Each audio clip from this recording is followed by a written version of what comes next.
Con gran alegría volvemos a recibirlos en este espacio de la Tienda de la Solidaridad, que quiere ser muy fraterno, que quiere generar también intercomunicación y en el que comenzamos pidiendo disculpas, como corresponde, porque por temas tecnológicos finalmente empezamos un poquito más tarde que de costumbre. Este espacio concibe la sinodalidad como algo que va, por supuesto, más allá de América Latina y el Caribe y también más allá del comienzo y finalización del sínodo sobre la sinodalidad, porque entendemos que la sinodalidad es un desafío que nos seguirá, digamos, invitando a la conversión personal, institucional, social, durante mucho tiempo. Amerindia tuvo una preocupación desde el comienzo, y es no reducir la sinodalidad a lo que acontece al interior de la comunidad iglesia para resolver sus propios desafíos y conflictos, sino vincularlo también con los desafíos que nos vienen del mundo de hoy en general, que sabemos que es desigual, tremendamente violento, depredador de la naturaleza y demás. Por eso el tema de hoy se inserta en esta preocupación, en esta perspectiva, que es sinodalidad y política. Para eso hemos convocado a dos hermanos muy comprometidos y competentes en el tema, que van a intentar, cada uno desde su ángulo, ayudarnos a integrar la dimensión política en esta preocupación por la sinodalidad, y desde ya les damos muchísimas gracias por estar aquí.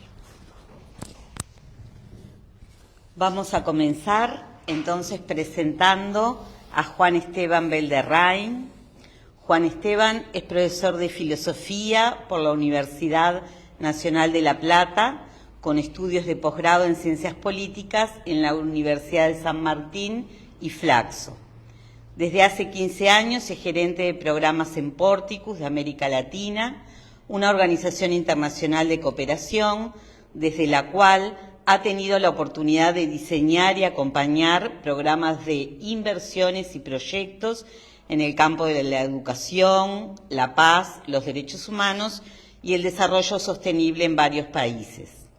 Algunos de estos programas están ligados a la Iglesia Católica, como por ejemplo el programa Iglesia con Rostro Amazónico, que dio origen a la REPAM, al Sínodo Amazónico y ahora a la SEAMA y al PUAM, y el programa Iglesia Sinodal en América Latina, que ha involucrado la reestructuración del CELAM y aportes para el fortalecimiento de la CLAR y de Cáritas de América Latina.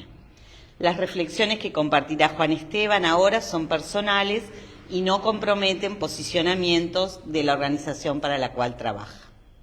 Juan Esteban.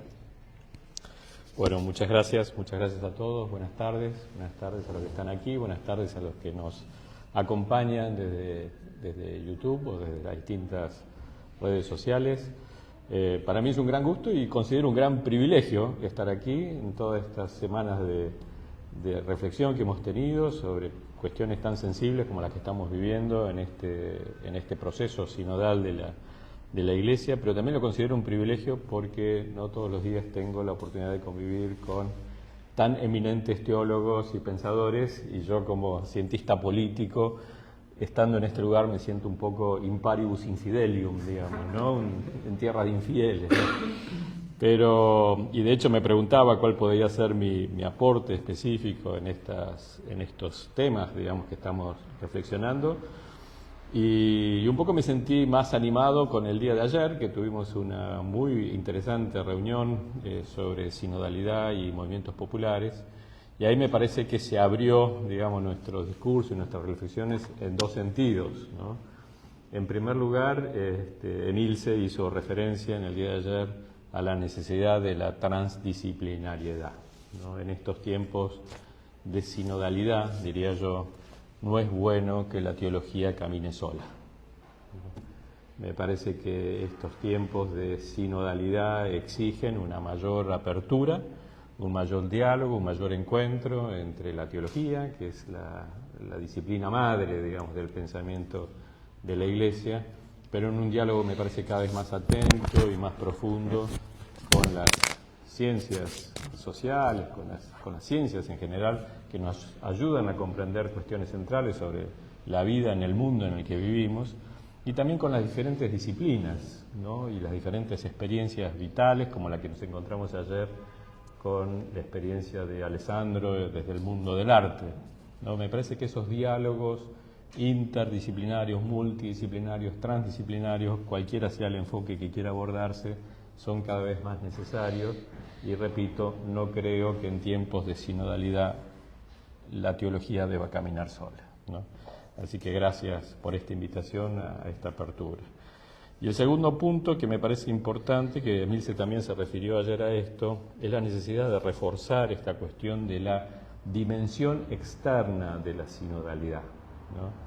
Yo después, por algunas razones que trataré de explicar, veremos cómo este límite entre lo interno y lo externo no es tan marcado, que muchas veces cuando estamos hablando de las cuestiones internas, en realidad estamos hablando también de la dimensión externa, y siempre recuerdo en este sentido un artículo que a mí me iluminó mucho, muy interesante, del cardenal Michael Czerny, cuando recién comenzaban las discusiones sobre la sinodalidad en la civiltà católica.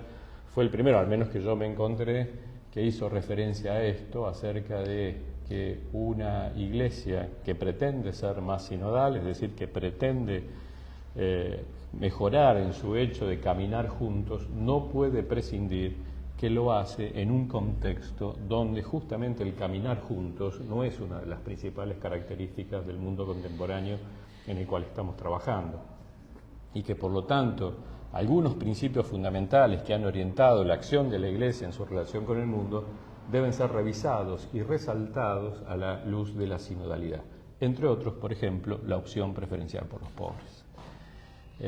A mí me marcó mucho ese texto, y a mí me parece, no sé si es una impresión compartida, lo abro a debate, que en el transcurso de estos años, estos debates, estos análisis sobre la dimensión externa de la sinodalidad no han tenido el espacio ni el peso suficiente como lo han tenido y lo siguen teniendo los debates sobre las cuestiones internas, ¿no? Necesarias, obviamente, de reformas de la Iglesia, etcétera.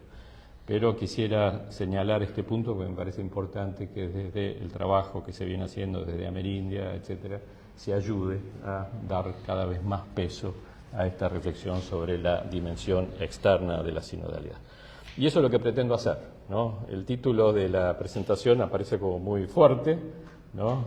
La dimensión sinodalidad y política crea una expectativa como que podremos desarrollar aquí con Alejandro todo un tratado, digamos, que obviamente escapa a nuestras posibilidades y a las posibilidades de este tiempo. Creo que fue una estrategia de marketing aquí de Oscar Elizalde o algo así, de poner estos títulos tan rimbombantes. Yo hubiera preferido algunas reflexiones, algunas notas, digamos, que nos aproximen a pensar esta dimensión externa de la sinodalidad, y no tendremos más pretensión que eso. Y yo lo haré haciendo uso de los lenguajes en los que suelo trabajar, que son los lenguajes de las ciencias sociales y en particular de la ciencia política en la que he sido formado, pero fundamentalmente desde mi experiencia, desde lo vivido, digamos, desde lo que he trabajado y aprendido en diversos países de América Latina, trabajando junto a las comunidades con las cuales estamos trabajando en nuestros proyectos. Y si ustedes me preguntan, yo creo que hay más peso, digamos, de esto vivencial que de lo que hoy la academia de las ciencias sociales y en particular de la ciencia política. Pero bueno, yo reconozco que ese es mi juego de lenguaje y allí estoy inscrito, ¿no? Y desde esta perspectiva, digamos, desde esta perspectiva de las ciencias sociales y en particular de la ciencia política, lo primero que nos llama la atención observando el concepto de sinodalidad es que por sí mismo el concepto de sinodalidad encierra lo que se llama un apelo político. La sinodalidad es un llamado que nos hace la Iglesia, pero después veremos cómo también es la humanidad la que nos hace este llamado a caminar juntos, ¿no? Y si la consigna es caminar juntos, es porque se reconoce que no estamos caminando juntos. Es decir, que hay un déficit de sinodalidad que debemos superar, ¿no? Y si nos ponemos a analizar por qué no estamos caminando juntos, o qué quiere decir que no estamos caminando juntos, lo primero que tenemos que reconocer es que esto quiere decir que hay algunas personas que están excluidas de nuestras comunidades y por eso no caminan con nosotros, y otro conjunto de actores que están incluidos en nuestras comunidades, pero que no caminan con nosotros, que no caminan, que se encuentran retrasados en este proceso de caminar juntos, que se encuentran subordinados, que se encuentran subalternizados, como gusta decir hoy las ciencias sociales, es decir, que en nuestras comunidades hay fuertes asimetrías de poder. Desde la perspectiva de una observación básica de la ciencia política, el llamado a la sinodalidad implica que en el seno de nuestras comunidades hay todavía fuertes asimetrías de poder. Y la primera cosa que nos ayuda a las ciencias sociales es a reconocer cuáles son las causas de estas asimetrías de poder existentes en nuestras comunidades. Y la primera observación, que naturalmente se ha hecho desde el campo de las ciencias sociales y que la hemos tenido muy presente en pasadas décadas, es que hay una fuerte asimetría de poder debido a causas económicas. Son los ingresos económicos que han establecido la diferencia de poder existente entre ricos y pobres, y la tradición de la Iglesia ha sido muy sensible, digamos, a estas asimetrías de poder causadas por los factores económicos, y abundan, digamos, las denuncias, digamos, de estas situaciones. En las últimas décadas, creo yo que de una manera mucho más clara, las ciencias sociales nos han ayudado a entender también que estas asimetrías de poder, junto con los factores económicos, se han asociado, digamos, a otros factores, digamos, y que hoy se habla de la multidimensionalidad de la pobreza, la multidimensionalidad de la discriminación, y que me parece que hay que ponerles los nombres respectivos, digamos, para que no queden escondidas estas causas, ¿no? Junto a los factores económicos hay factores de raza. Junto a los factores económicos hay factores de género que están asociados a la constitución de estas asimetrías de poder. Junto con estos factores económicos hay factores geográficos, hay factores culturales. Es decir, hay una pluridimensionalidad, digamos, de factores que concurren a esta constitución de estas asimetrías de poder que tenemos en el seno de nuestras iglesias. Yo veo con mucha atención cómo aquellas personas que están más atentas, digamos, a este tipo de cosas, desde las reflexiones sinodales comienzan a surgir algunas preguntas que hasta ahora no nos habíamos hecho. Por ejemplo, escuché recientemente a un obispo en Brasil que decía: ¿cómo es posible que en Brasil más del 50% de la población es afrodescendiente? Y la pregunta es: ¿cuántos obispos de Brasil provienen de estas comunidades afrodescendientes? Si no hay correspondencia, quiere decir que algún factor de desigualación, de discriminación, a veces implícito, a veces explícito, a veces implícito, escondido, existe, que no le permite a la Iglesia caminar junto con las comunidades afrodescendientes en Brasil, ¿no? Lo pongo simplemente como un ejemplo, pero claramente para indicar, digamos, que cuando hoy hablamos de asimetrías de poder, digamos, y esto es claramente una categoría de las ciencias políticas, analizando el fenómeno de la sinodalidad, debemos abrirnos, digamos, a la consideración de estas múltiples causas que tienen que ver con la discriminación. Hemos asistido en estos días a los debates sobre cuál es el lugar de la mujer en las comunidades eclesiales. Creo yo que habría que abrir a muchas otras. ¿Cuál es el lugar de las preferencias sexuales diferentes en el seno de nuestras comunidades eclesiales? Las razones culturales, digamos, cuáles son, digamos, por qué. He escuchado muchas veces a importantes teólogos en nuestra región hablando de cuál es la presencia de la Iglesia en los sectores urbanos, periféricos, qué es lo que hoy acontece, si la Iglesia se ha concentrado en los sectores urbanos pero centrales y poca presencia en los sectores periféricos. Hay factores entonces también que son geográficos en estos procesos de discriminación, etcétera. Entonces, la primera cosa que debemos decir es que, analizado desde el punto de vista de las ciencias políticas, este concepto de sinodalidad tiene un fuerte apelo político. Y ese fuerte apelo político es, en la medida de lo posible, eliminar o reducir, en la medida de lo posible, estas fuertes asimetrías de poder. El segundo aspecto al que me quería referir es que si en algo impacta, digamos, esta reforma que el Papa Francisco nos propone sobre la sinodalidad para la Iglesia, o sea, el Papa Francisco habla de una conversión sinodal, ¿no? Y cuando estamos hablando de conversión sinodal estamos hablando no de un cambio, no de una modificación parcial, ¿no? Cuando estamos hablando de conversión estamos hablando de un cambio radical. Es algo que va en un sentido, que es llamado a que vaya en un sentido contrario al que venía diciendo, que venía desarrollando. Es un cambio profundo de sentido cuando se habla de una conversión. Y el Papa se refiere, obviamente, a la conversión sinodal, en primer lugar, como una conversión espiritual, y yo no voy a entrar en ese análisis, que lo han hecho ya desde el punto de vista teológico de una manera muy profunda. Se refiere a una conversión estructural, ¿no? Y aquí hay eminentes eclesiólogos que se han ocupado de eso, pero también se refiere a una conversión en la relación entre la Iglesia y el mundo. Y en estos días se ha hablado mucho de la misión, ¿no?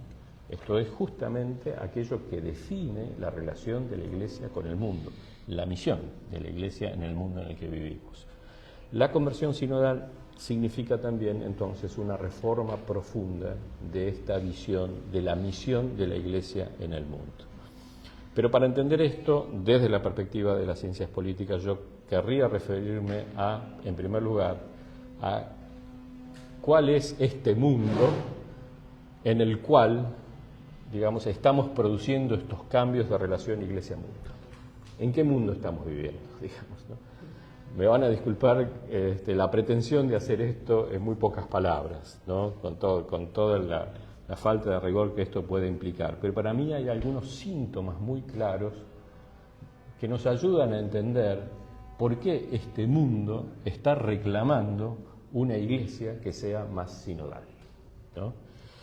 Enfrentamos lo que muchos autores llaman la crisis de la modernidad, ¿no? Y en particular de dos pilares fundamentales de la modernidad, que son el capitalismo y las democracias, ¿no? Y las democracias. El capitalismo, basado en la lógica de la maximización del beneficio y del crecimiento ilimitado, que se ha impuesto en el orden global como sistema económico y que ha generado, por un lado, enormes riquezas, pero también a costa de una creciente desigualdad y sobre todo de una crisis climática sin precedentes. Y por otro lado, las democracias liberales, que deberían haber sido el contrapeso del capitalismo, promoviendo el poder de los pueblos y una justa distribución del poder entre los miembros de las comunidades, sin embargo, se encuentra sometida a los poderes económicos concentrados, ¿no? Entonces es así como el descontento con las democracias crece en los países que la practican, al igual que las tendencias autocráticas y los autoritarismos que las someten o directamente amenazan su continuidad. Creo que tenemos ejemplos demasiado elocuentes, sobre todo en nuestra región latinoamericana, sobre estas tendencias, ¿no? Entonces estas crisis han obligado a actualizar el debate sobre los mismos fundamentos de la modernidad, y en particular sobre la construcción de la esfera pública y el papel de las religiones, entre ellas el cristianismo, en ella. Porque parte importante de la tradición ilustrada constitutiva de la modernidad definió la esfera pública como el único espacio para la deliberación racional y la construcción de acuerdos libres de coerción.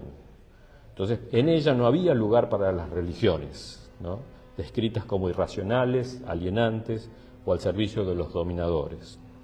En consecuencia, las religiones debían limitarse a la esfera privada de la conciencia individual y a los lugares privados de culto, ¿no?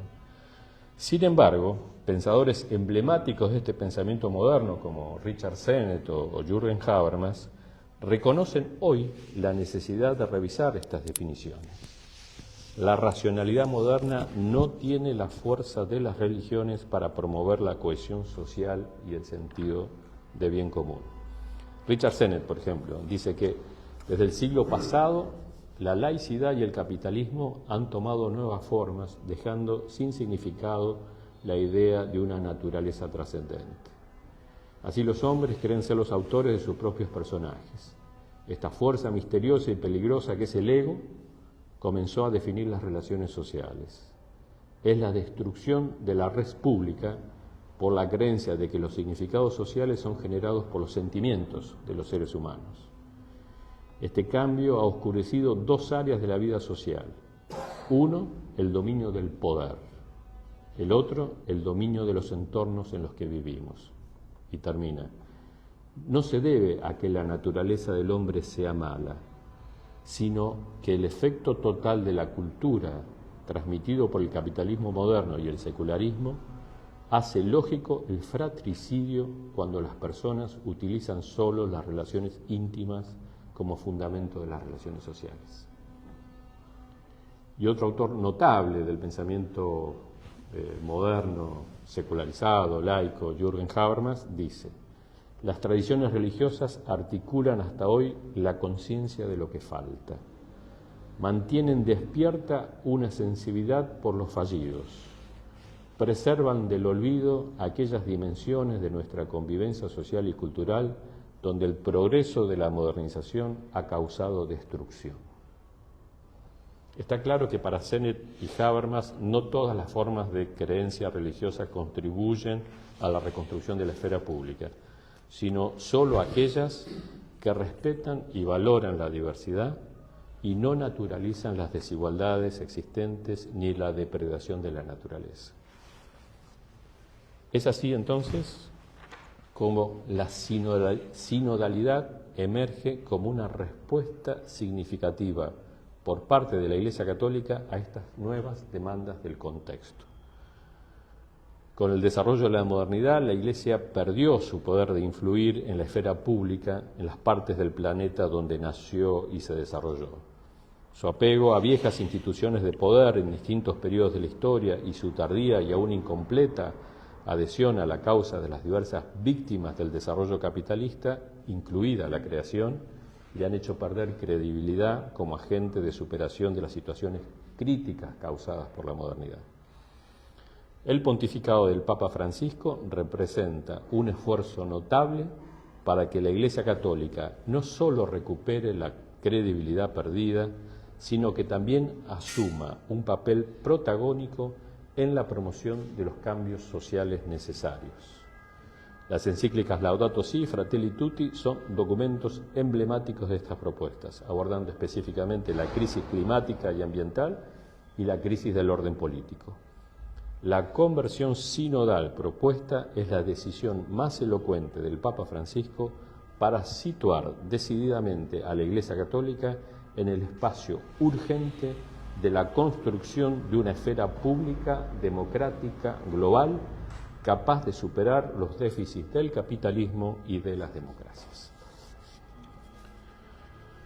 Sinodalidad significa caminar juntos, y en este juntos se incluye, como dice el Papa, todos, todos, todos. No son admisibles exclusiones de ningún tipo.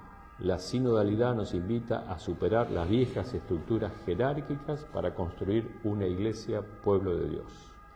La sinodalidad es una forma de inclusión radical que invita a cada miembro, independientemente del rol que desempeñe, a participar activamente en la comunidad de la iglesia. Solo siendo radicalmente sinodal, solo siendo coherente con la sinodalidad, la Iglesia puede tener un mensaje significativo, una buena nueva para este mundo caracterizado por las exclusiones, las polarizaciones y la pérdida de conciencia del destino común. Tenía todo otro punto para desarrollar sobre qué significa ser esta misión sinodal, ¿no? Esta relación entre Iglesia y mundo. Yo creo que ya se está acabando mi tiempo, ¿verdad? Un ratito más. Un ratito más, aunque sea le digo los títulos, digamos, ¿no? ¿Cómo consideramos esta misión sinodal? En todo caso, si hay interés en esto, podemos profundizarlo en las preguntas. En primer lugar, y agradezco mucho en este sentido a otro texto también del cardenal Czarny, con quien tuve oportunidad de colaborar, en la que tratábamos de discernir acerca de qué significa la relación iglesia-mundo desde la perspectiva sinodal y cuáles son las cosas que necesitamos remover, digamos, de nuestras prácticas para tratar de ayudar a que esa relación iglesia y mundo sea más sinodal. Y una primera cosa que se nos aparecía, digamos, de frente a esto es romper la fragmentación. El verticalismo y la fragmentación como dos elementos que son obstáculos a la sinodalidad. Carlos Schickendans ha trabajado mucho sobre cómo todavía la estructura de gobernanza de la Iglesia responde a parámetros del medioevo y de las monarquías, digamos, y cómo debería adecuarse, adaptarse para una mayor horizontalidad y la pérdida y evitar estos tipos de fragmentación que, además de no ser, digamos, expresión de una Iglesia trinitaria, digamos, que es espejo de la realidad teológica de un Dios que es Trinidad, tiene mucho que ver con la ineficiencia pastoral, digamos, y la pérdida de incidencia en el mundo, ¿no? Este egoísmo organizacional, creo que Emilce también hablaba de esto, ¿no?, ayer, de diócesis, congregaciones religiosas, movimientos, etcétera, que trabajan de manera aislada. Bueno, creo que ha habido ejemplos importantes en la historia de la Iglesia que han ido tratando de superar estas fragmentaciones. Después del Concilio Vaticano II, las conferencias episcopales, fue un primer esfuerzo de colegialidad importante, ¿no? Habría muchos ejemplos por citar. En la experiencia latinoamericana, el CELAM, el Consejo Episcopal Latinoamericano, que se animó a pensar una visión pastoral de conjunto para todo el continente. Lamentablemente ese ejemplo no fue replicado en otras regiones con la misma fuerza. Pero yo quisiera las comunidades eclesiales de base, como un movimiento que desde las bases intentó generar agregación más allá de las diócesis, de los territorios. Pero yo quisiera resaltar en este momento, que quizás es la figura sinodal emergente más clara de las últimas décadas, las redes de ecología integral, las redes eclesiales ligadas a los territorios, que se han animado a superar ese egoísmo organizacional de diócesis, congregaciones religiosas, y se han puesto a trabajar juntas en función de un contexto particular, como son los territorios, con sus demandas, con sus problemas sociales y ambientales. Entonces, primera nota: evitar la fragmentación y los verticalismos. La segunda nota, pero merecería todo un tratado, evitar los colonialismos, ¿no? La imposición de modelos, muchas veces, a veces con las mejores intenciones, ha habido a través de la acción evangelizadora. La acción evangelizadora ha sido vehículo y cómplice de grandes procesos colonizadores que todavía hoy persisten muchas veces en acciones pastorales, aún hechas con las mejores intenciones. Tendría ejemplos elocuentes para contarles esto, pero no quiero agotar el tiempo. Ahora sí. Bueno, y un último punto del cual no quisiera, sí, evitarlo, digamos, es lo que yo llamo el principio samaritano de la acción sinodal. Y yo creo que este es un punto crucial, digamos, para nuestros debates, ¿no? En estos días, digamos, que hemos estado tratando los diferentes temas, me ha venido aún más en evidencia la importancia de este principio, ¿no? La sinodalidad, ¿es samaritana o no es ni siquiera sinodalidad? Samaritana significa, recordando la profunda reflexión del Papa en Fratelli Tutti, ser pobre con los pobres, reducir todas las asimetrías, ser pobres con los pobres. Los samaritanos eran un pueblo marginado por los judíos, y es un samaritano, no un poderoso, el que se hace cargo de la víctima al borde del camino. La misión sinodal debe ser ante todo una misión samaritana, ser víctima con las víctimas. En palabras de Fratelli Tutti, o somos víctimas o estamos con las víctimas, o de lo contrario, somos indiferentes o ladrones, recordando la parábola, ¿no?, del samaritano. Creo yo que habría un giro paradigmático en las reflexiones sinodales si las preguntas centrales, los debates centrales, no fueran cómo conciliar posiciones por definición irreductibles, cómo conciliar innovación con tradición. Creo que otro sería el resultado si la pregunta central fuera cómo ser más próximo y atender mejor a las víctimas de nuestras sociedades. Las discusiones sobre estructuras, prácticas, ministerios tendrían otro cariz si su cuestión central a resolver fuera el principio samaritano. ¿Cuáles estructuras, cuáles prácticas, cuáles ministerios nos permiten ser víctimas con las víctimas?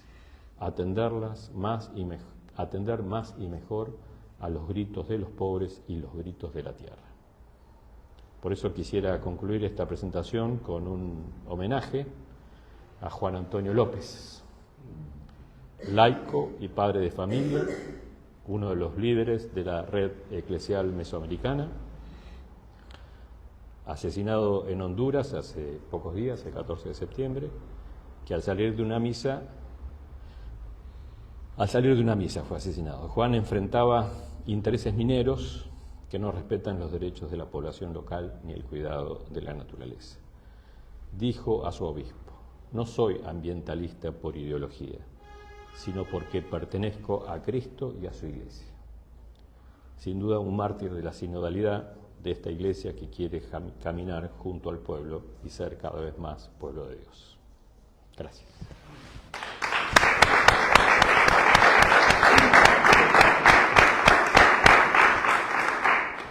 Muchas gracias, Juan Esteban.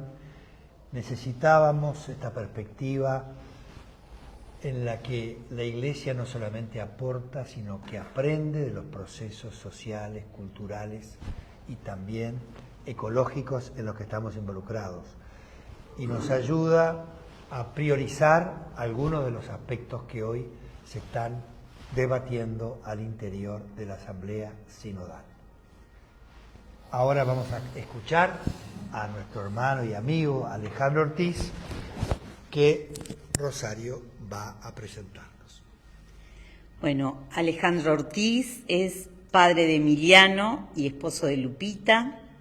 Estudió teología en México, Brasil, Costa Rica, Puerto Rico y en Deusto, España.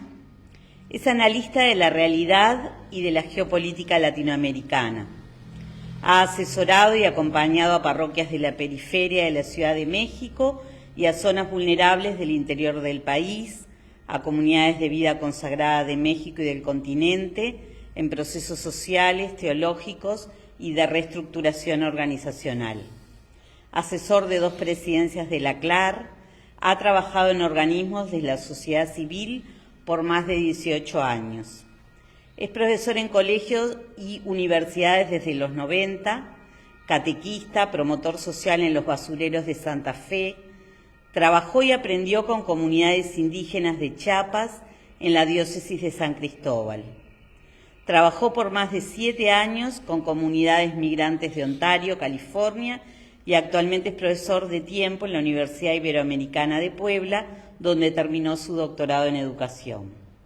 Hoy es el coordinador de Amerindia Continental y asesor del Observatorio Latinoamericano de la Sinodalidad. Y es parte del Comité Ejecutivo del Foro Mundial de Teología y Liberación, autor de más de 40 artículos. Alejandro.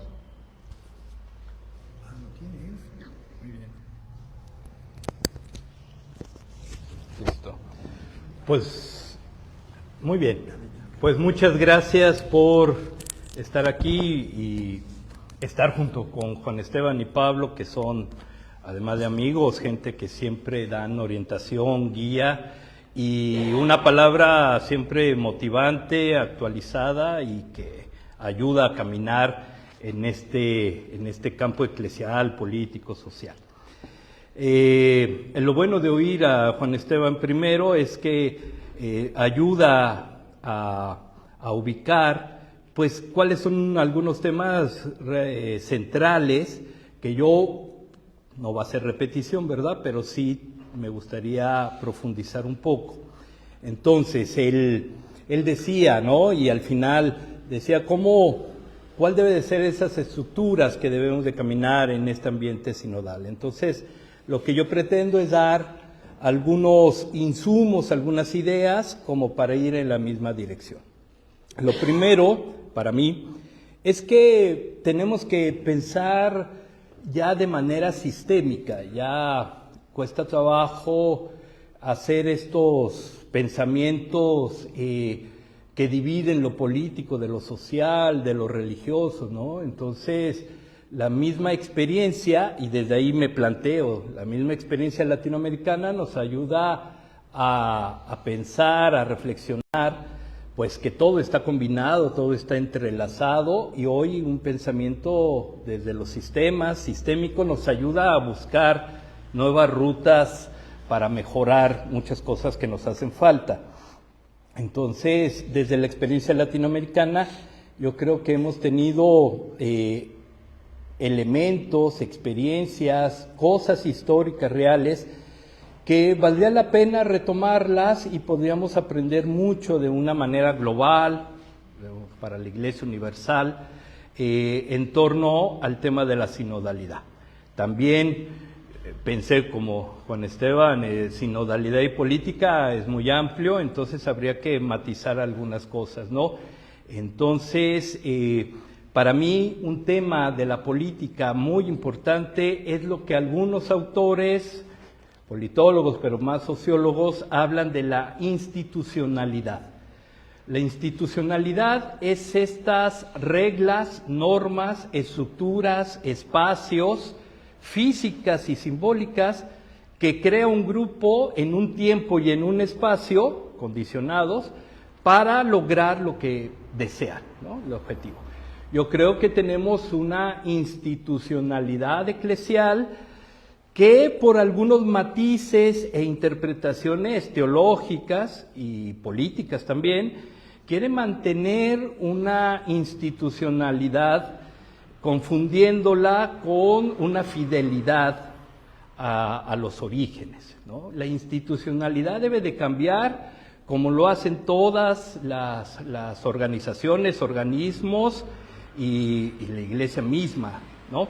Y eso es parte de la historia. Estábamos hablando en otros espacios cómo la institucionalidad cambió en ciertos momentos. O sea, Constantino, obviamente, que cambió la regla, la norma, las formas.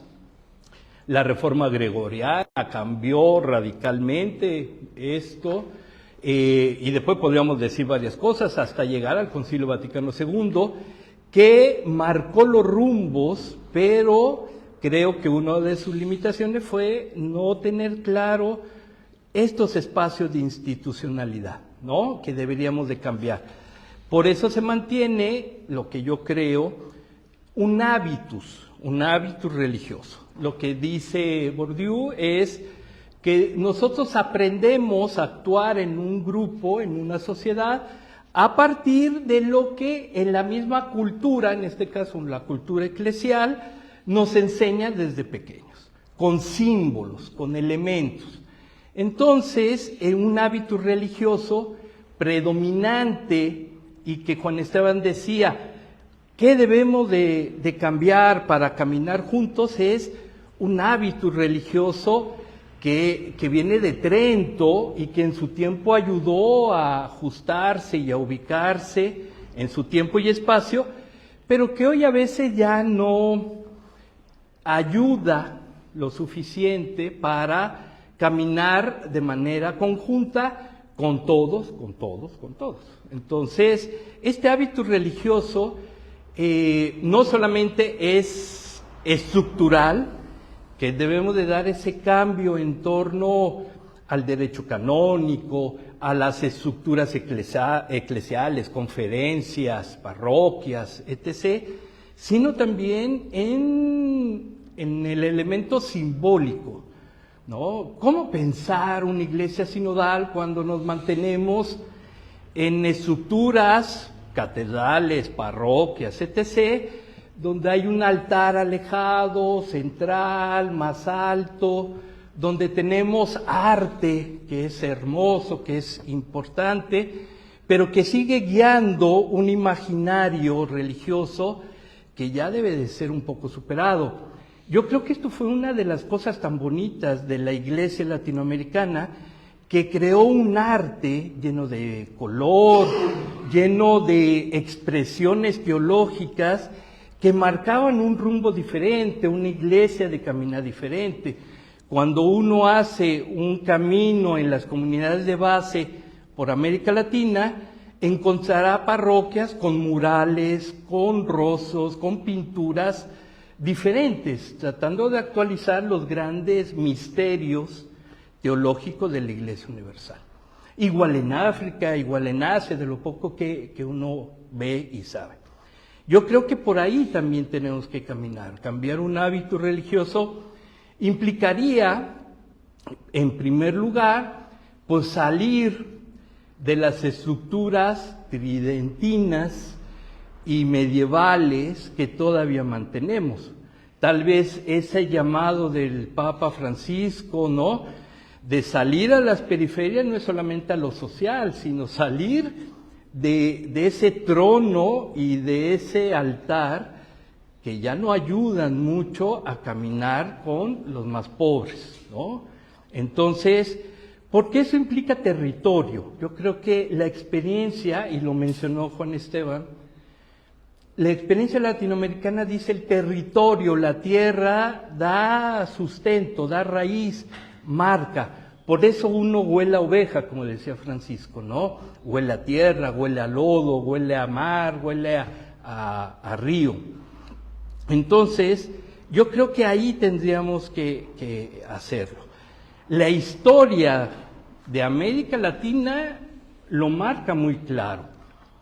Cuando uno estudia el origen, por ejemplo, de hoy, de los derechos humanos, un pilar, por ejemplo, para Bobbio, ¿no?, de lo que implica la política, de cómo orientar la acción, tenemos que ubicar, por ejemplo, las vicarías, ¿no?, en Chile, por ejemplo, ¿no?, la vicaría en Chile en tiempos de la dictadura que creó lo que hoy podemos llamar una organización de derechos humanos.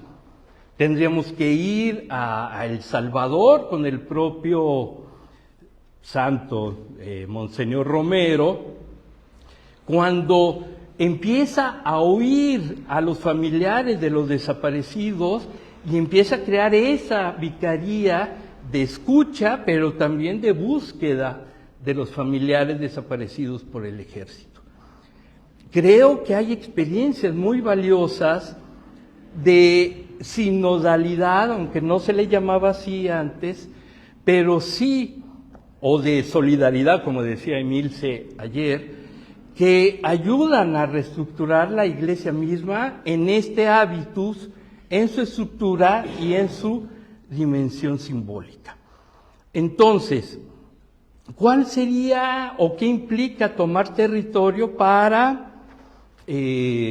cambiar la cosa? Bueno, lo primerito, y suena obvio, es estar ahí, ¿no? Decía Heidegger, el ser debe de estar en un mundo, y entonces habría que estar ahí. Entonces, y eso creo que es el aporte de organizaciones como Amerindia, y de lo que hemos tratado de hacer en esta tienda, de ubicar esta perspectiva que para nosotros el espíritu de la vida, el espíritu del Dios de Jesús, el Espíritu Santo, está en las comunidades. Lo tenemos claro. Lo tenemos claro en lo roso de los migrantes, de los campesinos, de los indígenas, de los afrodescendientes, ¿no? Y de otros, de los familiares desaparecidos, de los familiares de los migrantes, de la gente violentada, en fin.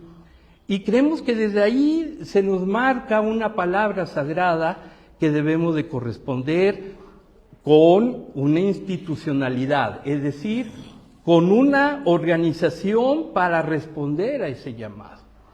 Y la historia nos marca que siempre lo hemos hecho de una manera, pues como Dios lo da a entender, para decirlo rápido.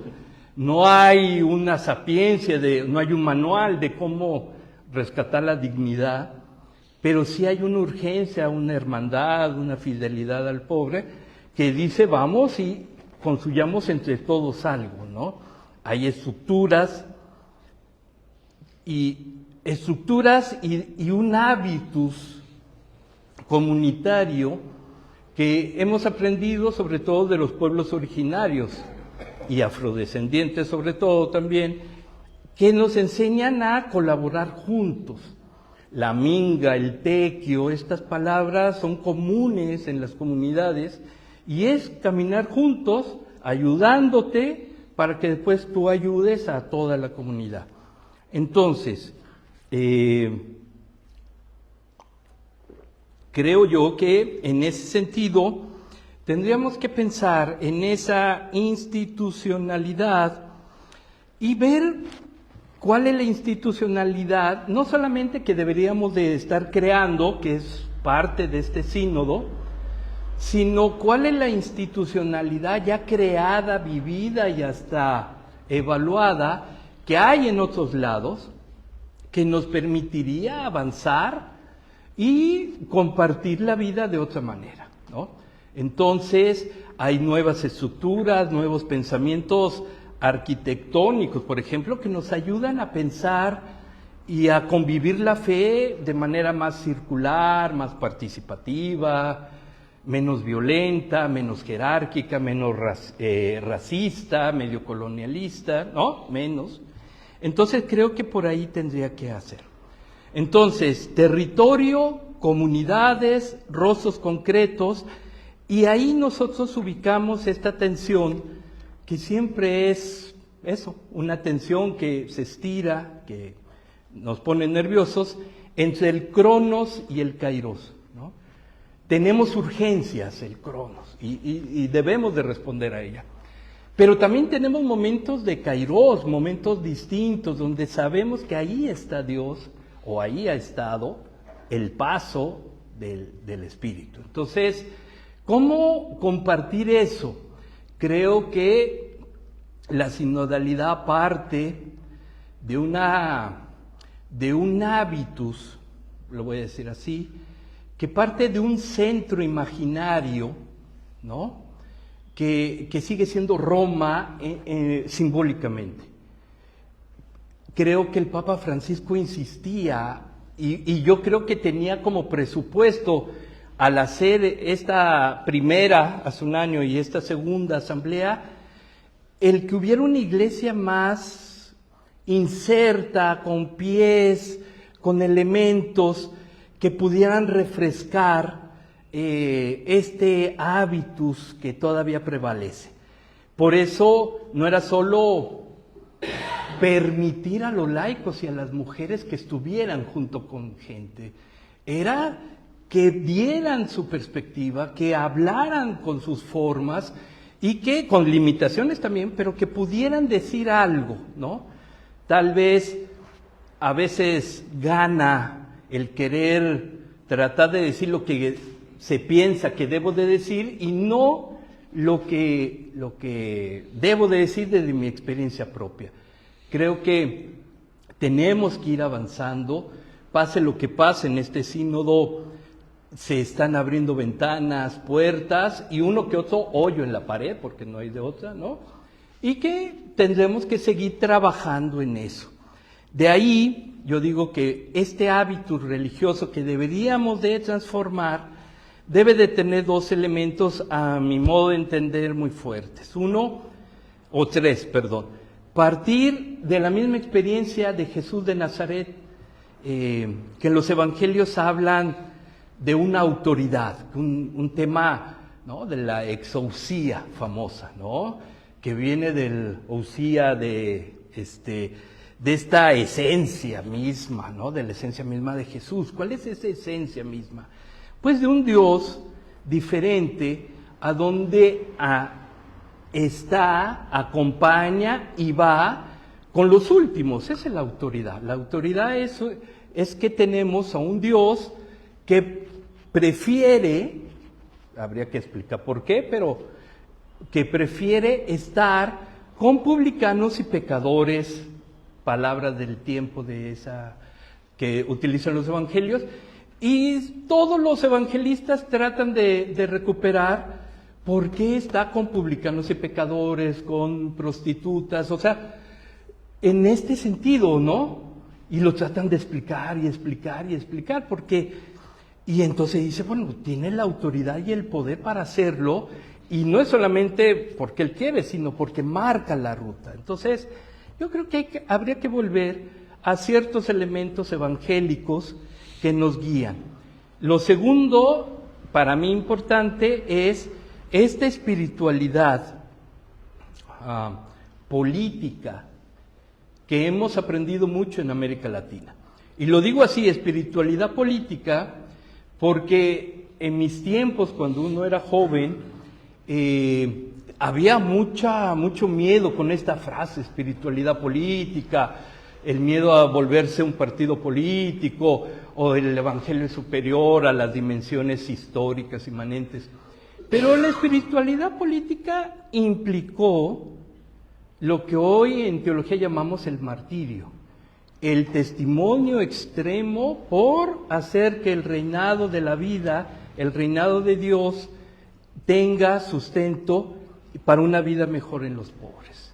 Había una espiritualidad política. Hoy parece que uno lo habla y dice, estás en los 80s. No, yo creo que deberíamos de volver a esa espiritualidad política, que no es partidista, como se decía desde entonces, pero que sí nos ayuda a comprometernos cambiando ese hábito religioso. Mucho de la sociedad civil en América Latina, 80s, 90s, fueron gente que se salió de estos grupos eclesiales y generaron movimientos sociales, civiles, políticos con esta espiritualidad. En ese sentido yo diría, ¿cómo el sínodo, cómo caminamos juntos desde una espiritualidad política que nos permita desde el centro del Evangelio dar pasos, ¿no? Entonces, ¿cuál es esa institucionalidad? Bueno, pues la que sirva a responder de mejor manera a la guerra, al cambio climático, al colapso civilizatorio, al racismo y colonialismo que siguen existiendo, ¿no? Tenemos un hábito religioso que creemos que basta un ángelus o una oración del Papa para cambiar la guerra. Yo creo que debemos de pensar entonces en otras formas, además del ángelus, porque el Papa no puede solo. Tenemos que ser como esas comunidades que debemos tener otros recursos para presionar, ¿no? Y no quedarnos con la impotencia de la misma ONU, ¿no?, que dice no se puede hacer nada ante Israel y Estados Unidos, ¿no? ¿Cómo hacerle entonces con una institucionalidad que realmente haga lobby político en la próxima reunión sobre el cambio climático, ¿no? No basta la Laudato Si. La Laudato Si 1 y 2 nos marcan, sí, pero hace falta lobby político ahí, ¿no? Y hacer presión política. Entonces, ¿cómo le hacemos con la vida secuestrada, violentada, violada de los juvenicidios, feminicidios, desaparecidos en el mundo, frente a una iglesia que su preocupación sigue siendo el catecismo? No puede ser eso. Entonces tenemos que dar estos pasos de una iglesia de salida que nos ayude a pensar.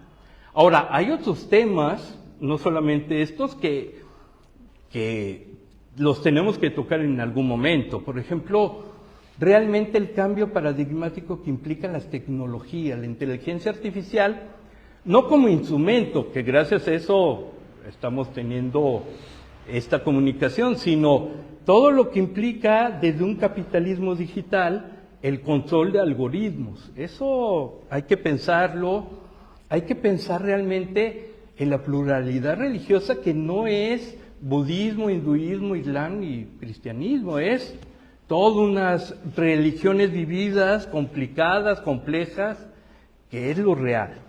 Y por último, yo diría el gran reto para América Latina, tan siquiera es muy claro, es cómo se dialoga, cómo se confronta el narcotráfico, que es la expresión última del capitalismo, el capitalismo criminal, le llamo yo. Entonces, hay otros temas. Entonces, para mí, y con esto cierro, creo que el hábito religioso tiene que aprender de otros espacios que se han generado en el mundo. Tenemos la teoría suficiente para avalarlos ahora, y además ser valientes para crear ese nuevo hábitus que, si bien ya está, necesita más desarrollo y fuerza. En fin, gracias.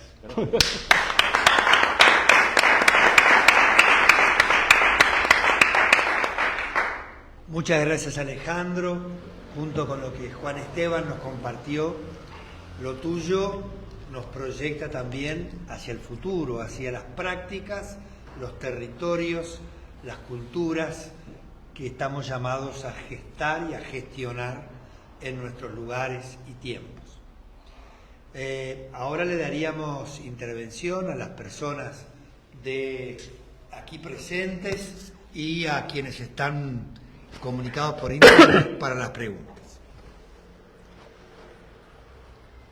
Bien, comenzamos entonces con alguna preguntita desde las redes. Comenzamos por un lado, hay muchos agradecimientos diciendo: conversión, sinodalidad, relación Iglesia-Mundo, es el núcleo de la novedad del Concilio Vaticano II, produce una alegría recordarlo. No se llamaba sinodalidad, se llamaba relación Iglesia-Mundo. Muchas gracias por traer estos planteamientos osados y profundos. Y ahora vienen las preguntas. ¿Cuáles serían las cosas que debemos de tener en cuenta para articular a nuestros procesos formativos, seminarios, centros teológicos, noviciados, esta relación de la fe, la teología, la espiritualidad con el mundo de la política, y no hacer divisiones en la mirada y en el análisis? Y hago una más, dice: ¿podemos decir que dentro de la Iglesia aún existe la dicotomía norte-sur? Pues si en Latinoamérica estamos tan abiertos al cambio eclesial, ¿por qué en la mentalidad europea cuesta entrar las ideas de sinodalidad? ¿Cuánto hay de juego político, por tanto de poder, en la negación de la sinodalidad? Esa tú la responder. También Emilce quería preguntar después, sí. ¿La hacemos todas juntas o...? Sí. Ponemos primero a esta y después... Vale. Sí, claro. El politólogo. Dos cosas, una sobre los procesos formativos y la segunda es mucho más compleja, digamos, acerca de... A ver, durante un tiempo tuve que ocuparme en mi país de la reforma curricular en Argentina, justamente en la época de la transición de la dictadura a la democracia, y creo que uno de los conceptos más interesantes, porque yo me ocupaba de los temas de educación moral y cívica, ¿no? Y nosotros creamos, digamos, con otro equipo de gente, lo que se llama la formación ética y ciudadana, ¿no? Y yo creo que ahí hay me quedó, digamos, de aquella reflexión, algunas reflexiones que los pedagogos me ayudaron a aprender sobre lo que es el currículum explícito y el currículum oculto, ¿no? Poderosas categorías. Yo creo que muchas veces nosotros en los procesos formativos trabajamos mucho sobre los currículum explícitos, digamos, formulados con bellas categorías, y estamos poco atentos al currículum oculto, ¿no? Es decir, ¿qué es lo que enseñan nuestras instituciones formativas por el hecho de plantearse como instituciones? Exacto, ¿no? exacto. Lo que en otros términos también se habla de los contenidos transversales, ¿no? ¿Qué quiere decir un seminario? ¿Cómo debería ser un seminario sinodal o un instituto de formación religiosa sinodal? ¿Significa enseñar sobre sinodalidad? ¿Significa analizar todos los documentos, todas las discusiones que estamos haciendo sobre sinodalidad? ¿Significa asumir estas perspectivas teóricas que nos ayudan a ser críticos en relación a las asimetrías de poder existentes en las comunidades eclesiales? Sin duda, sí. Pero más importante que eso, creo yo, es revisar la propia institucionalidad que decía Alejandro antes, ¿no? Ser críticos contra nuestro propio modo de entender la institucionalidad. Es decir, en qué medida nuestras instituciones favorecen la relación de nuestra Iglesia con el mundo. Los seminaristas, los religiosos que se están formando en estas instituciones, se forman con el pueblo, se forman con los sectores más vulnerabilizados de este pueblo, o se aíslan en una especie de burbuja donde aprenden los mejores teólogos, aún los teólogos más comprometidos con la realidad social, pero desde burbujas en las cuales no se padece con, digamos. Por ejemplo, ¿no? Hay la necesaria apertura al debate público. ¿Por qué un seminarista no asiste a las universidades públicas a aprender, digamos, y a debatir con sus compañeros acerca de la construcción de la esfera pública, ¿no? ¿Por qué?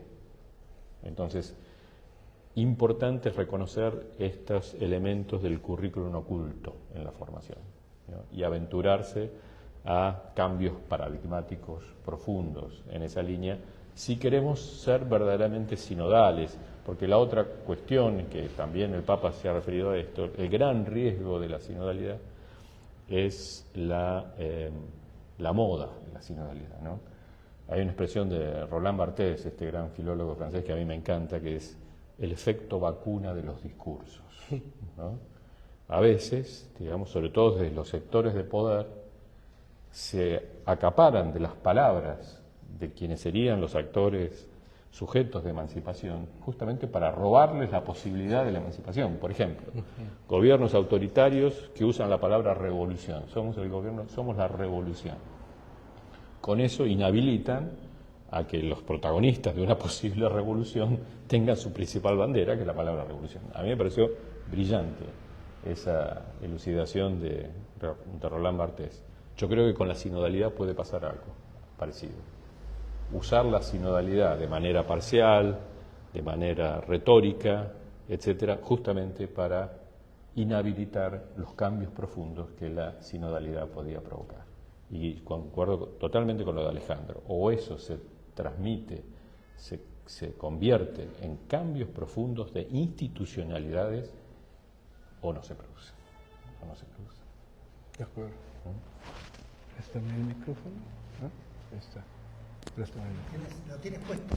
Ah, mira. Mira, qué cosa.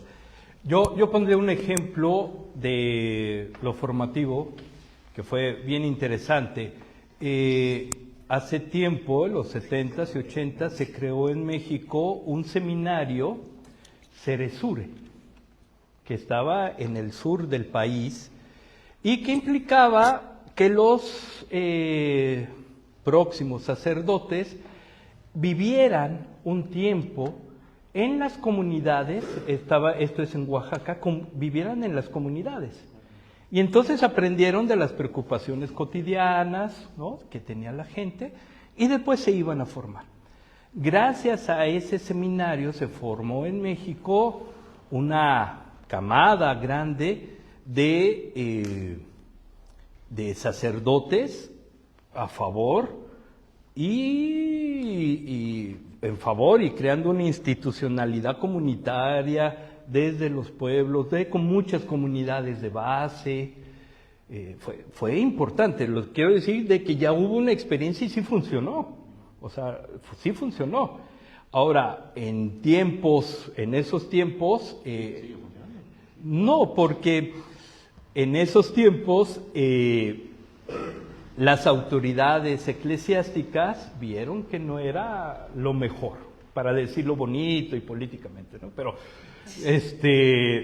vieron que no era lo mejor y entonces pusieron a un obispo y lo cerraron, ¿no?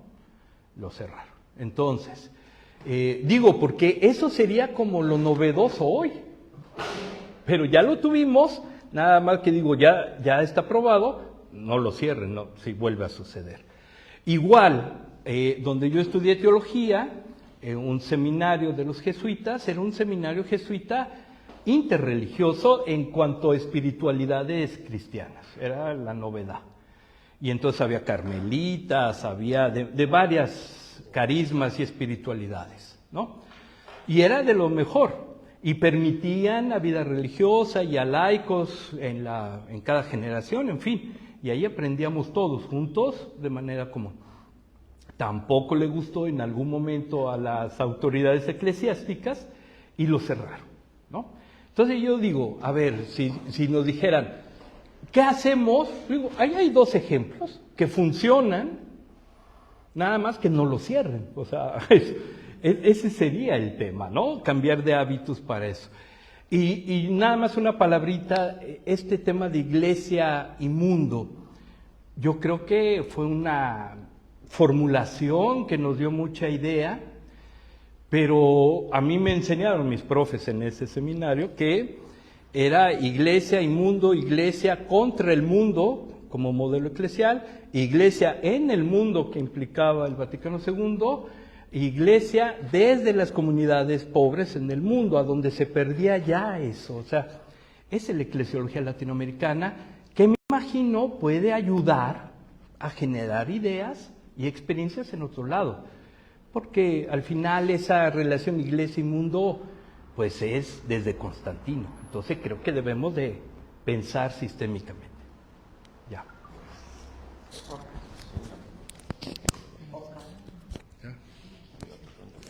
Bueno, muchas gracias por la intervención, excelente. Quería hacer una pregunta que en parte va dirigida a los dos.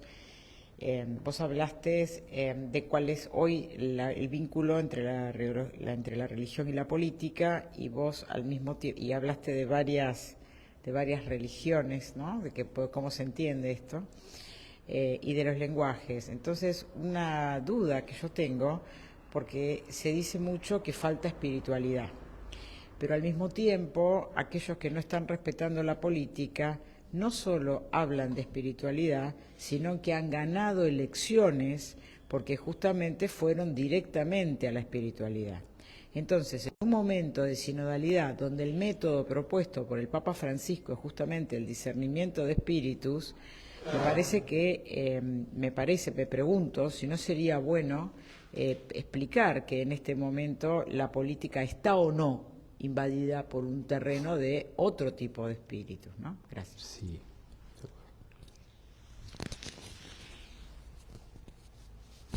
Si quieres tú y de ahí arranca la otra. Sí, concuerdo plenamente. Sí, es un momento complejo, digamos, ¿no? Para hablar de política, religiones y espiritualidad.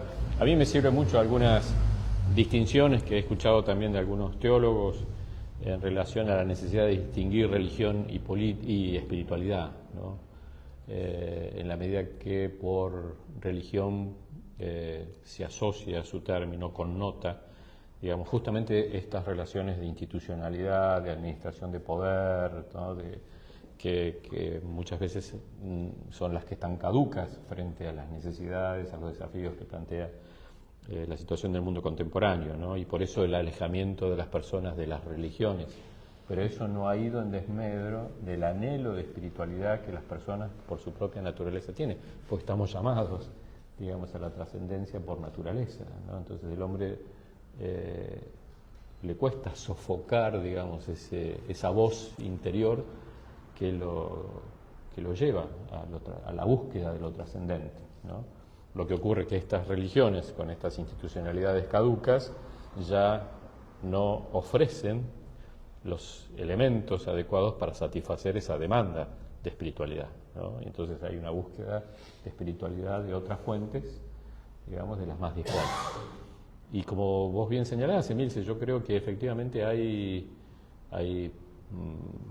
tendencias, hay corrientes, hay movimientos que han estado muy atentos a la persistencia de esa vocación, de esa necesidad de las personas de trascendencia, de espiritualidad, y han sabido instrumentalizar, digamos, ese anhelo de espiritualidad en favor de determinados intereses políticos, ¿no? Digamos, y en este momento el debate en Brasil, por ejemplo, en las últimas elecciones, ha sido protagonizada justamente por eso, y nosotros promovemos, digamos, un foro de debate concurrencia de los diversos credos religiosos en Brasil acerca del papel de las comunidades de fe en el fortalecimiento de las democracias, ¿no? Y es un foro muy interesante. Y veo hoy por hoy que hay muchas grandes agencias de cooperación, movimientos, etcétera, que históricamente, fíjense qué interesante, que históricamente han sido promotores de las democracias, de la vigencia por los derechos humanos, que se han dado cuenta que han dejado a las comunidades de fe, digamos, en la vereda de enfrente, ¿no? Muchas veces con cierta sospecha de que forman parte del retraso, y eso ha ocasionado que ese campo quede vacío y ocupado, digamos, por otras tendencias que, lejos de menospreciarlas, han sabido captarlas y utilizarlas, con ingentes inversiones de fondos, etcétera. Y sabemos muy bien cómo movimientos conservadores y políticos hoy sientan sus bases en el movimiento evangélico pentecostal y en sectores bien importantes de la Iglesia Católica en Brasil. Frente a la conciencia de eso, digamos, se ha tomado conciencia de que en realidad, como diría Habermas o Sennett, debemos recuperar el campo de las comunidades de fe para poder sostener y enriquecer las democracias que, por otro lado, como sabemos, han sido cosas bien falidas. Así que creo yo que ahí está el centro del debate. Ahora, cuando estamos hablando de espiritualidad, tenemos entonces que distinguir espiritualidades, ¿no? Claro. Y como decía en el texto de Sennett y de Habermas, no cualquier espiritualidad sienta bases de una convivencia plural, justa, fraterna, sostenible en el mundo de hoy, ¿no? Entonces hay que estar muy atento a eso, ¿no? A esas distinciones. Sí. A mí me gusta utilizar la idea de Corbí, un autor español, que dice que la espiritualidad es la dimensión absoluta del ser humano, que es propia del ser humano, y que antes las religiones le daban sentido, orientación y hasta permiso de existencia. Corbí dice no, es propio del ser humano y eso es lo que le permite mirar y generar otras cosas, ¿no? El problema es que si hay una crisis por la modernidad o por otros factores de las religiones que le ayudan a orientar de cierta manera la espiritualidad, ¿quién le da sentido a esa dimensión que traemos todos, ¿no? Y entonces el capitalismo ha sabido utilizar esto, ¿no? Y el capitalismo brinda esta estructura, entre comillas, religiosa, que lo dijo desde hace mucho tiempo varios autores, y entonces hay una espiritualidad con ciertos rasgos, el éxito, el dinero, ¿no? La prosperidad le llaman en Estados Unidos, ¿no? Y que quita todos los avances humanos desde abajo, los derechos humanos, la dignidad, la voz, papel de los indígenas, de las mujeres, es decir, ¿no? Entonces yo creo que ahí tenemos que ser muy claros, o sea, cuando alguien que quita un presidente elegido democráticamente y quita la bandera indígena y pone la Biblia, tenemos que tener elementos suficientes para decir es una manipulación, ¿no? O Trump, que ahora está de moda otra vez, ¿no? Que habla con la Biblia en la mano, eso es una manipulación terrible. Entonces, pero hay que tener elementos, ¿no? Para distinguir eso y no decir viene de Dios. Entonces, ese es lo que hay que hacer. Yo por eso creo que, y termino con eso, hay un trabajo posínodo muy fuerte, que debemos seguir trabajando, tenemos que seguir luchando para dar estos sentidos y orientaciones. Pero creo que eso, hay una batalla ahí que hay que seguir dando y descubriendo, ser profetas. ¿De acuerdo? Muchas veces me toca decir en mi propia comunidad parroquial que una de las cosas más liberadoras de Jesús son sus preguntas. Mucha gente cree que Jesús vino a dar respuestas ya hechas a los grandes problemas de la humanidad. En realidad, la gran capacidad que tuvo Jesús fue de generar preguntas para que nosotros y nosotras pudiéramos ser la respuesta con el discernimiento adecuado. En esa misma línea, yo quisiera agradecer profundamente a Juan Esteban y a Alejandro, que creo que nos han ayudado a hacernos las verdaderas preguntas, sin pretender dar ya respuestas elaboradas. Por lo tanto, no quisiéramos terminar sin invitar a quienes nos han escuchado aquí y a través de las redes a retomar algunas de estas preguntas para trabajarlas personalmente y en comunidad, porque creo que trabajar sinodalmente también implica llegar a una cierta capacidad de intercambio para profundizar temas que cada uno solo o solo no podemos.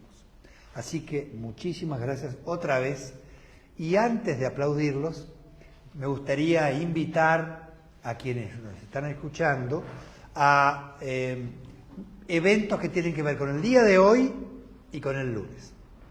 En el día de hoy vamos a tener la presentación de este libro que aparece aquí, de Francisco Aquino Jr., un teólogo joven, pero muy dinámico y penetrante, que ha aparecido en Brasil y que hoy forma parte también del equipo coordinador de Amerindia. A las 5 de la tarde, de aquí, de Roma, vamos a tener a Socorro Martínez, aquí presente, y al propio Francisco, desde su lugar en Brasil, que nos van a ayudar a comprender cuál es la propuesta que este libro tiene para nosotros. El lunes tenemos dos momentos importantes.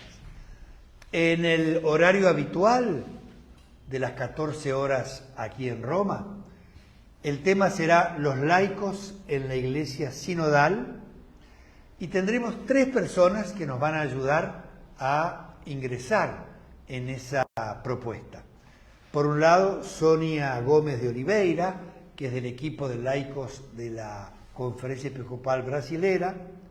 Por otro lado, Silvia Cáceres, que viene de Lima, donde está a cargo del Bartolomé de las Casas. Y Rafael Luciani, que ya lo conocemos, venezolano de origen, y que ha tenido una participación muy activa como teólogo tanto en la preparación como en la propia Asamblea Sinodal. Por la tarde, a las 18:30, el tema muy actual será Mujeres y Diaconado.